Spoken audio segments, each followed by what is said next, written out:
What is up, guys? Chet the Chef here at Universal Studios Florida. Today we're going to go inside of Universal and check out some of the new additions that have come to the Minions Cafe, checking on the progress of that.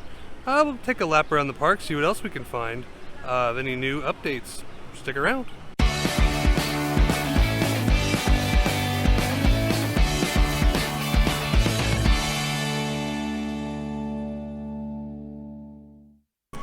Alright guys, so big news, we haven't even made it into the park yet and we've already got big updates. So the entrance over here to the left has closed down. They're still taking people in through the center gates, but they have opened up that newest entrance point over here to the right. So good to see that that's finally opened back up. And now the work begins on this one. I don't know if they'll have it done before the big summer push comes, since the kids are getting out of school here in Central Florida in the next 2 weeks. Now, coming from the entrance over there, where they've started blocking off this other entrance, the one that we had been using for the last few months, they've put this whole wall up here, but they've extended it past the snack cart as you're leaving, all the way around out here, around this tree where a lot of people actually sat down and took breaks.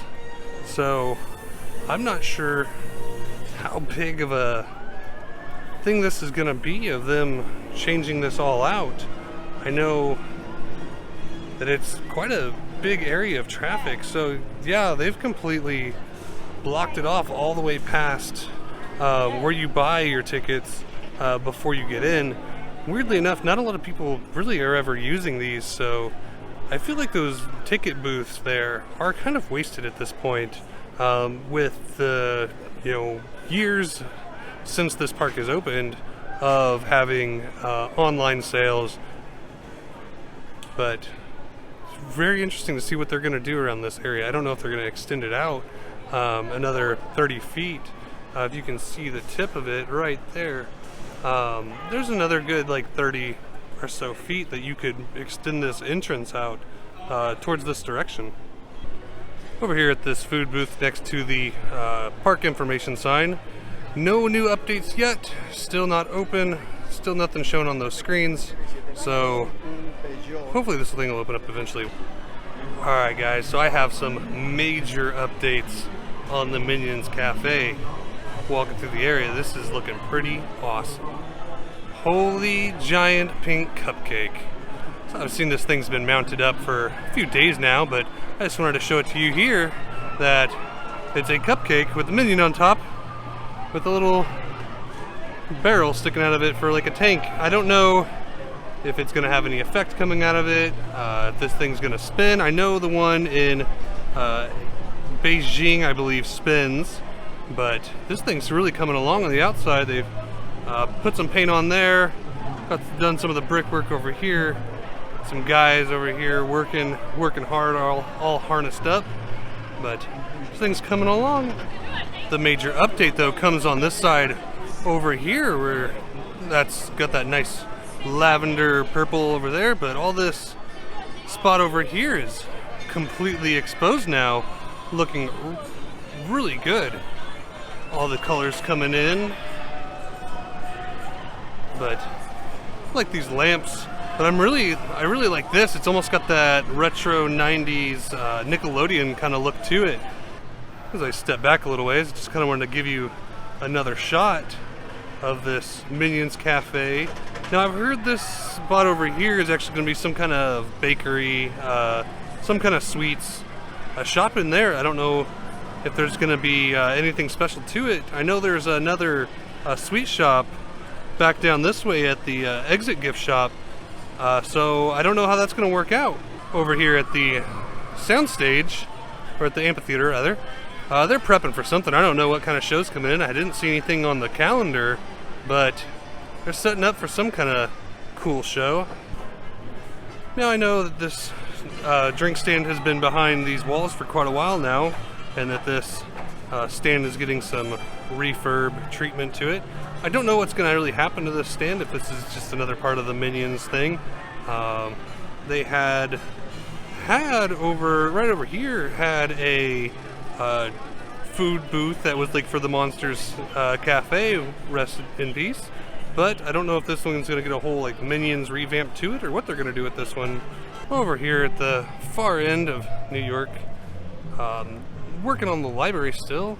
I know that they've been working for quite a long while getting this refurbed, and I know they seem to do this every year or 2 years, so I feel like they need to find more of a permanent solution to really fix these up. I don't know really what they could do or anything for it, but very interesting that they always seem to put a lot of work into these, and they don't really seem to last that long. Major update over here at the former platform of the nighttime fireworks spectacular here. The platform has slowly but surely been disappearing.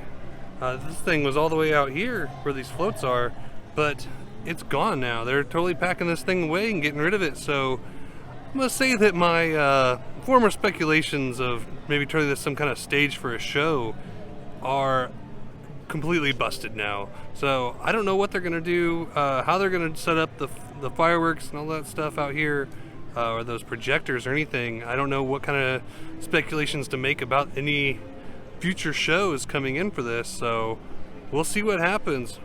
Really exciting though, seeing all this construction and demolition and everything that's going on here in the park lately, so we'll see what happens. Now, last week we did go into Diagon Alley, so I'm not going to go in there this week.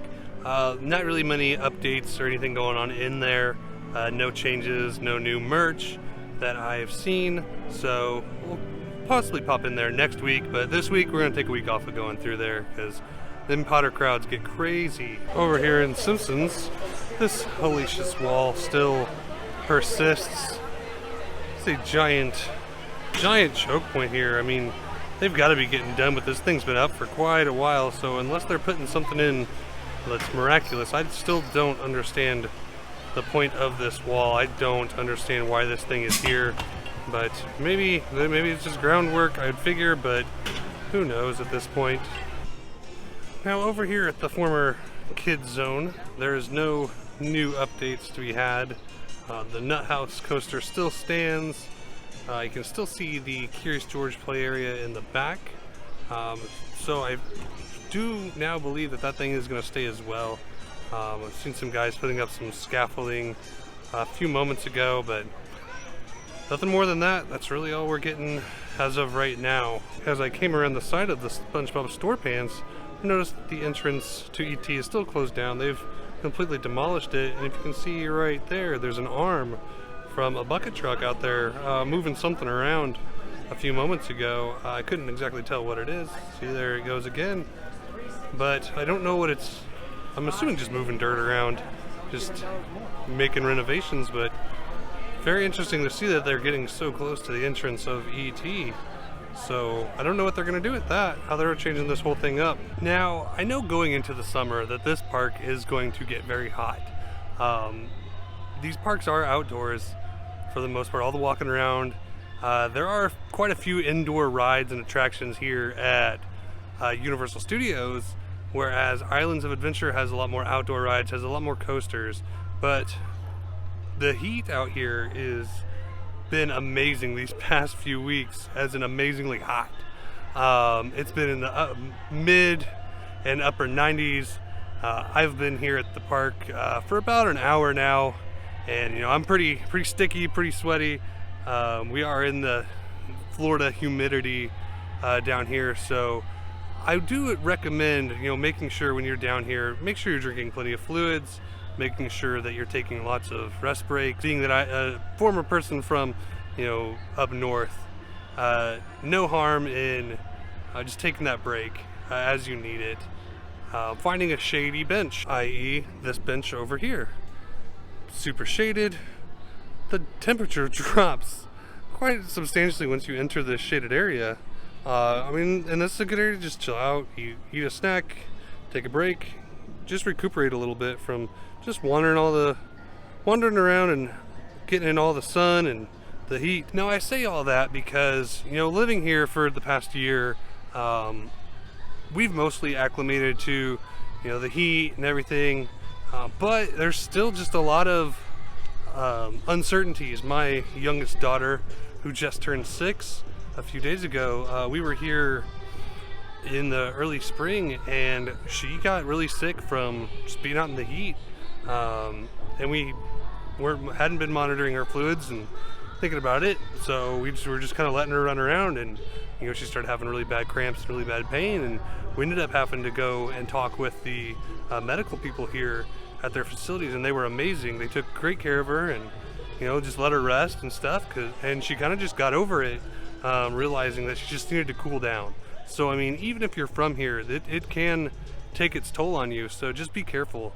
Don't run yourself ragged out here. Make sure you're drinking plenty of water. I can't stress that enough. Over here from the Central Park area where I've been walking through, just wanted to take another look at the dock out here and how it's been kind of going away. And you notice that this dock out here that they had been using, they had a bridge off of that while they were doing some of the work, but it's looking like it's kind of collapsed on them a little bit. So that's definitely going to be coming out soon as well. I don't know how well that's going to be able to be repaired, but we will see. As you can also see from across the lake, the Beat Builders are out there doing their show. So that's something else I'd like to talk to you guys about. So currently, as it stands right now, there are 5 different shows in that area. You got the Beat Builders, you got a dance troupe that comes out, and then you got a dance group that comes out over by Mel's Diner, and you have the people that sing in the streets over there by Finnegan's. But then you've also got Diamond Bellas and Marilyn out there, and you've got the Blues Brothers. So there's quite a few shows in that New York area into San Francisco.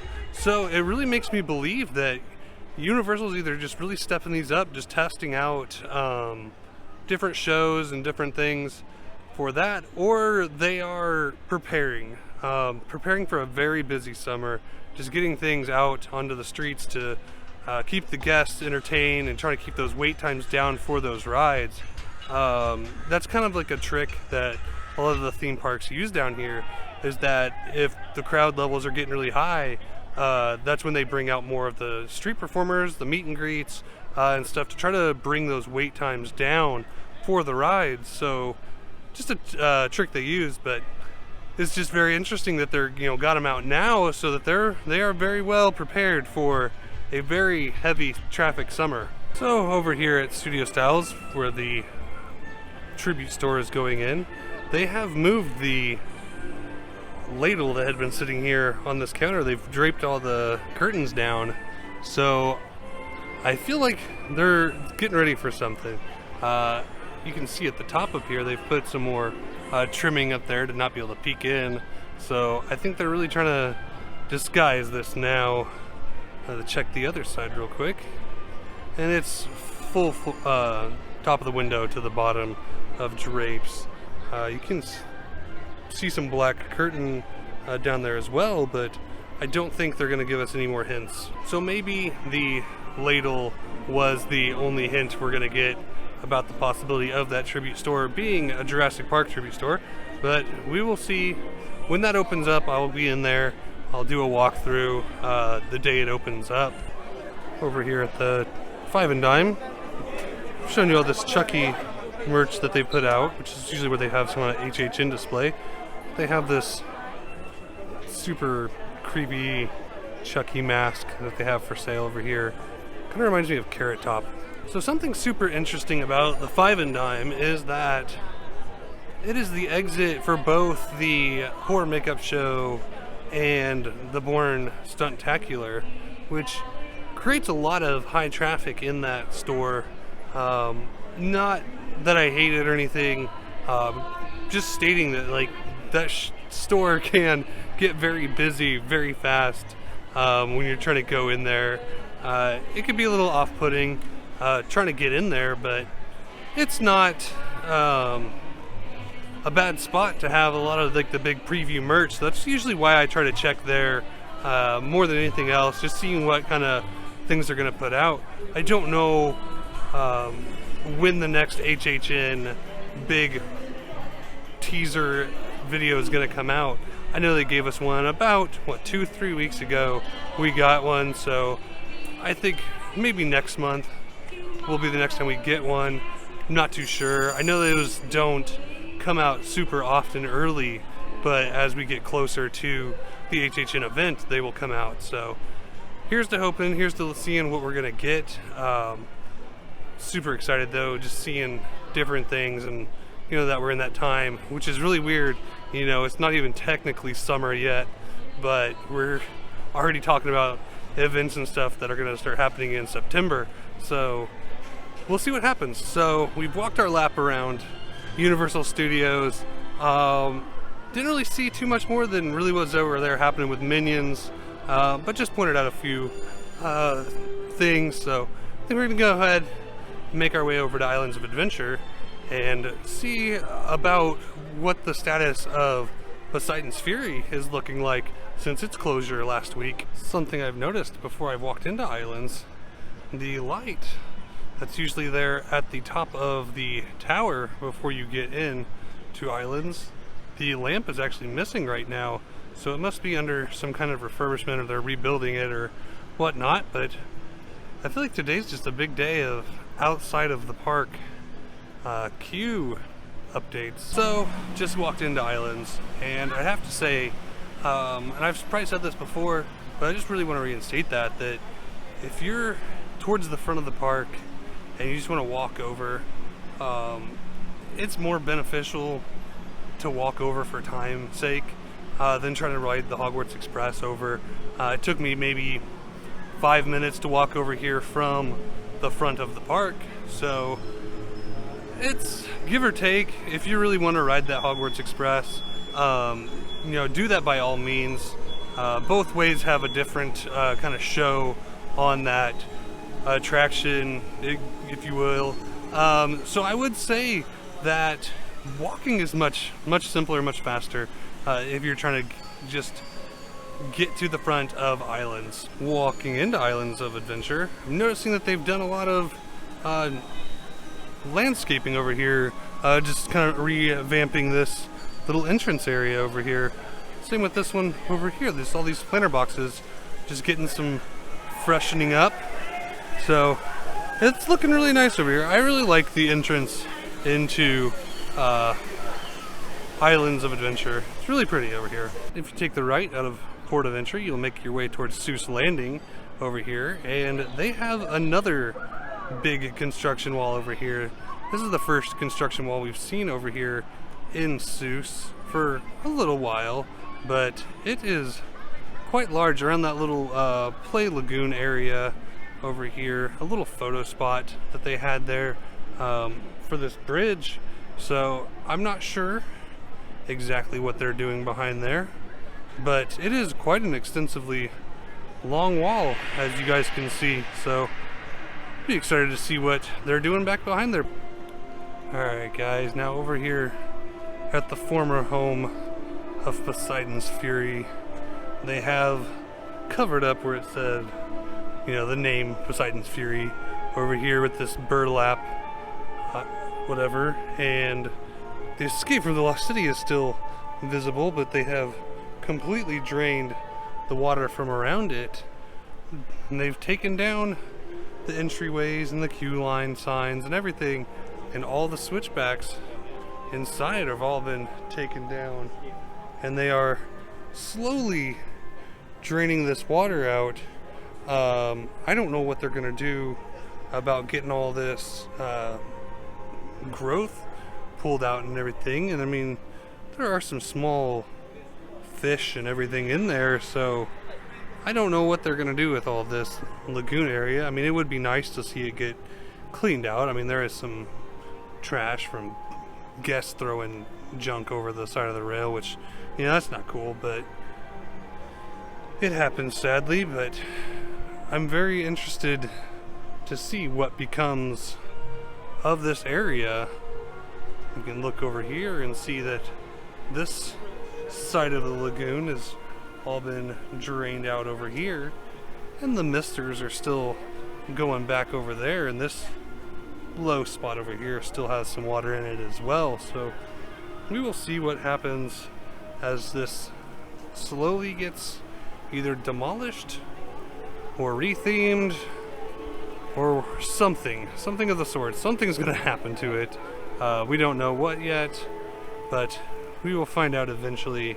I would think in the next year, give it a year or so, and we'll find out from Universal what they're gonna put in here. Something to note of the exit to Poseidon's Fury. They have put up a very well constructed wall around this thing that's super tightly knit, fit to the walls of this thing. So definitely trying to make sure nobody's going in and stealing anything out of there. So just be decent people. Don't climb over the top of the walls. Don't, steal from the company, because that just makes it harder on everybody else that wants to enjoy these things. If we defile and deface this property, just be good to it, be good to the park, be good to the team members, and they'll be good to you. And you'll have great memories of the past of attractions like this one and other attractions that will go away in the future. But just, I hate seeing people defile things that don't belong to them. It's just not cool, man. So walk through the Poseidon's Fury gift shop just to see if they had any more of the final visit, final tour t-shirts, which they do. So I was able to pick up an extra one. I had a family member that told me at the last minute that they wanted one, so I had to spare one of the ones that I had bought for my wife and my oldest daughter. So now that I was able to get that, I am able to give one of them their shirt back. So yay. But if you're interested in picking those shirts up, they still have them. I don't know for how much longer they're going to have them. They had quite a few stashed behind the counter, but get them while they're still there. They're super cool shirts. I showed it on my last video when I was here at the final showing. So I decided to try and make my way into the Jurassic Park area, as last week was the 30th anniversary of the original movie of Jurassic Park.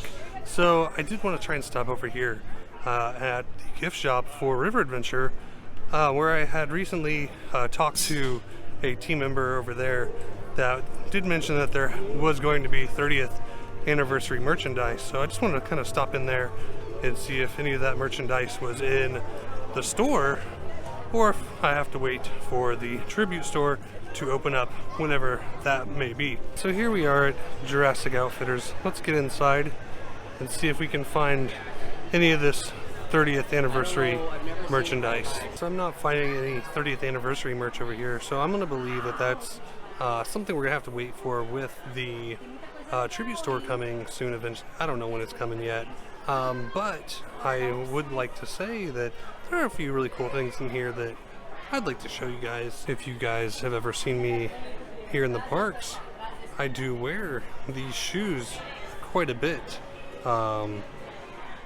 They're really comfortable. They've got really good grip on them, and they're really fun Raptor shoes. They have blue on one side and Beta on the other. Another shoe that they have over here, I don't have these Reeboks, but they have these ones as well.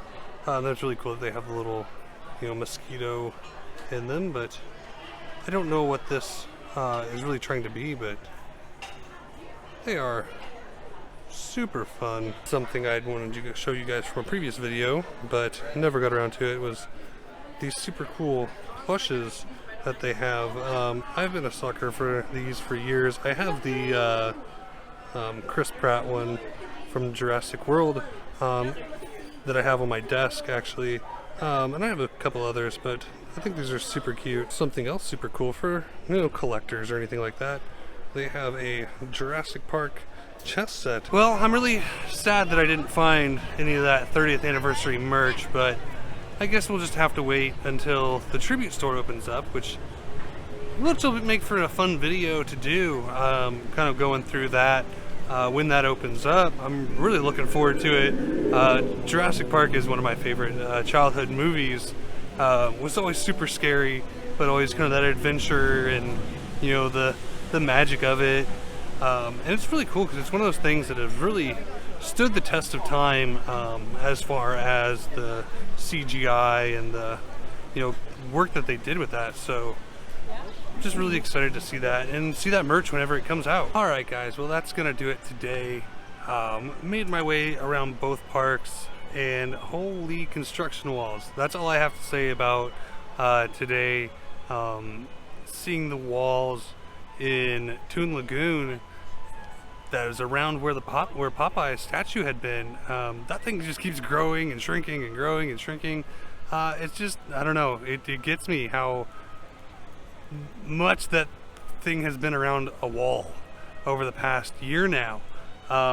So we're gonna make our way home, get some lunch there, and get this thing all edited up, and I can get this out to you guys. But yeah, I hope you're all just being a little bit better than you were the day before.